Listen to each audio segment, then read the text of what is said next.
Is this psychological thriller darker on the page or screen? We'll let you decide. Welcome to MsMojo, and today we're counting down our picks for the top 10 differences between You, book, and TV show. For this list, we're looking at all the changes that were made when Caroline Kepnes' novel You was adapted into a TV series. A spoiler alert is definitely in effect here. Number 10, Joe's neighbors. In the show, Joe Goldberg has neighbors who feature as prominent figures in his story. It's cool how you get in the monster's POV. You understand why he does stuff. Almost like it's, justified. Ron, Claudia, and their son Paco become intertwined with Joe's world in a variety of ways, with Joe's relationship with Paco giving the audience a glimmer of sympathy for him and making him a bit more relatable. I got you something.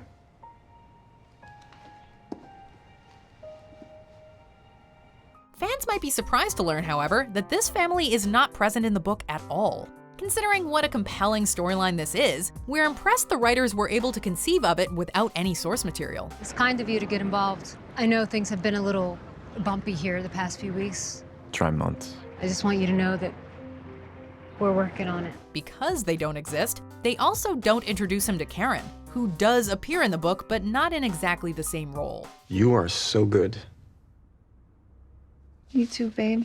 Number 9, Mr. Mooney. Some people deserve to die. I'm sure you had your reasons. In both the book and the TV show, Mr. Mooney is the owner of Mooney's bookstore where Joe works as a manager. You think I need some illiterate working in my shop? He's also something of a father figure to Joe. In the show, we see via a series of flashbacks that Mr. Mooney has psychologically abused Joe in the past, which gives the audience some insight into Joe's personal history, planting the idea that this trauma may have played a role in shaping the man he is today.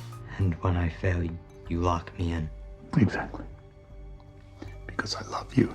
The thing is, for the first 8 episodes, Mr. Mooney appears only via flashback in the series, making him something of a mystery.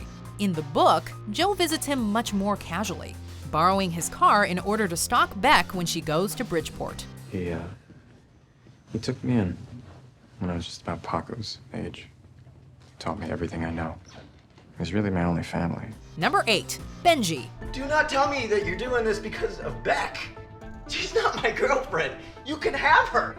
Take her. Benji appears in both the book and on the show as Beck's boyfriend, who definitely isn't a great guy and doesn't treat her well. In both mediums, he's the owner of an artisanal soda company.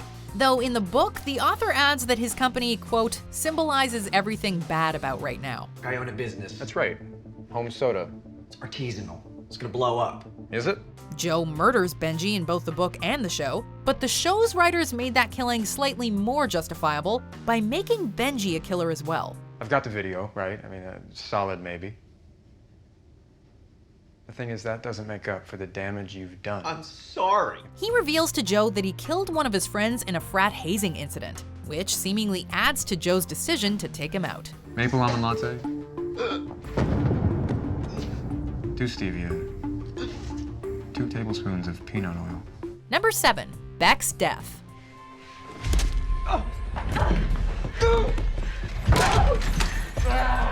In the book, Joe's ultimate killing of Beck is a gruesome and grueling event that takes place over 2 chapters and leaves readers horrified. It is violent, and it involves Beck trying to save her own life by pretending to be dead so she can escape Joe.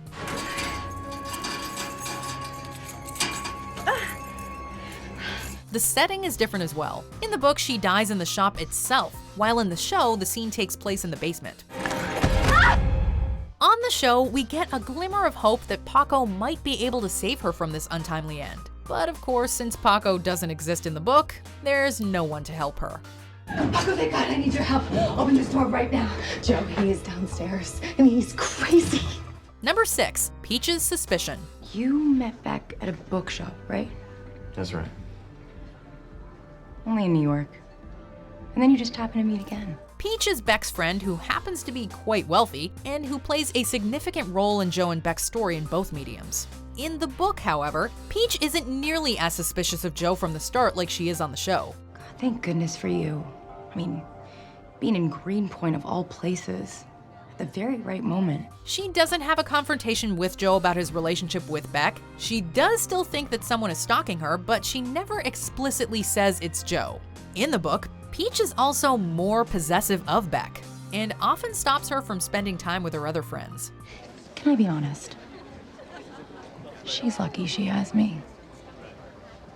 Beck rarely knows what's best for her. Number 5, Annika. If you think I post a lot of selfies, and she's not even Joe's type. I thought he was only into mildly slutty smart girls. So funny. Though Beck's social media influencer friend Annika is pretty important on the show, she actually doesn't exist in the book at all. Smart bitches get their brains juiced at Mooney's #stacked.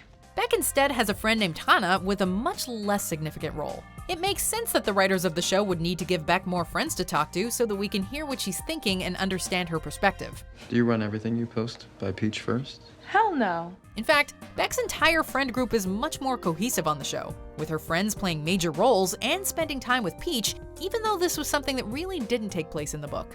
I'm trying, Beck. I am. But your friends bring out the worst in me. Number 4, Beck's suspicion. I need you to tell me what happened with Candace. One of the major differences between the novel and the TV series that displays itself in many ways throughout the story is Beck's attitude towards Joe.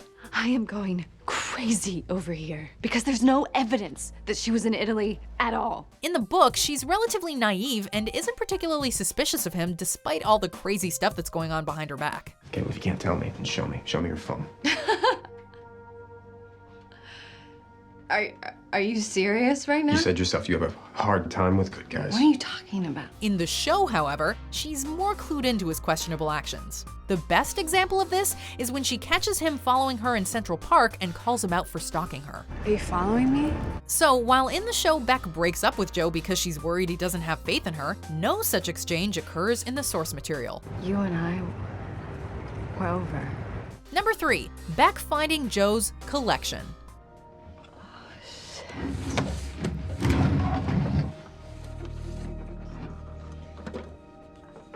In both the book and the show, Beck eventually finds Joe's extremely creepy collection.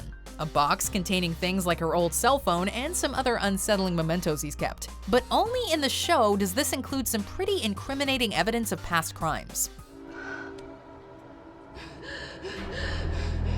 Oh no. So dropped it in the subway. This discovery spurs on the action that eventually leads to Beck's death.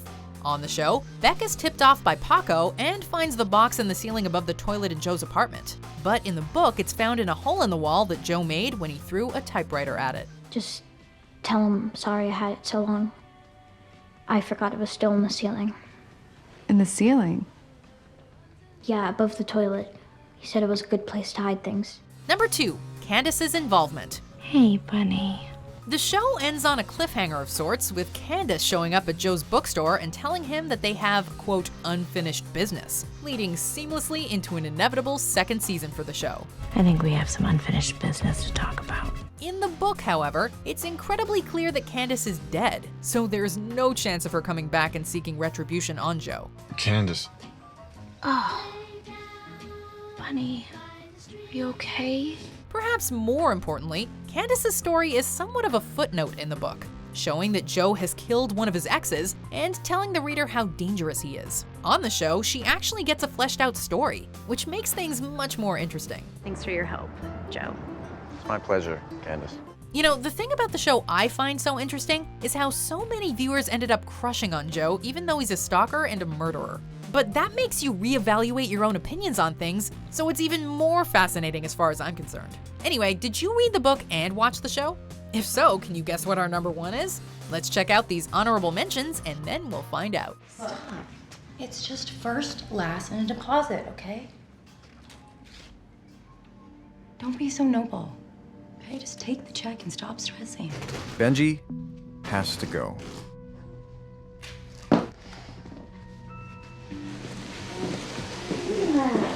Oh, Roger, this is Guinevere Beck, the writer I was telling you about. Guinevere, milady, I love it. It's so old-fashioned. Mwah. And you're doing great. Your essay about Peach went viral. You got a book deal. Good for you. Before we continue, be sure to subscribe to our channel and ring the bell to get notified about our latest videos. You have the option to be notified for occasional videos or all of them. If you're on your phone, make sure you go into your settings and switch on notifications. Number 1. Peach's death. Perhaps the most significant difference between the book and its adaptation is the manner in which Peach dies at Joe's hands. My God. You. What? You're my stalker. Oh, I knew something was off about you, and I was right. How long have you been obsessed with me? To be clear, he kills her in both versions of the story. But in the book, he hits her in the head with a rock and then fakes her suicide by filling her pockets with rocks and putting her body in the water.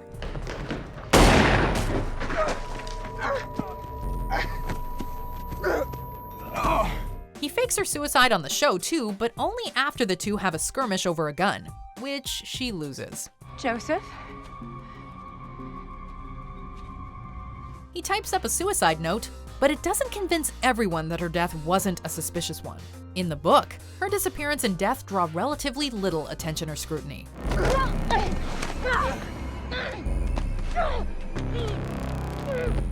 Do you agree with our picks? Check out this other recent clip from MsMojo, and be sure to subscribe and ring the bell to be notified about our latest videos.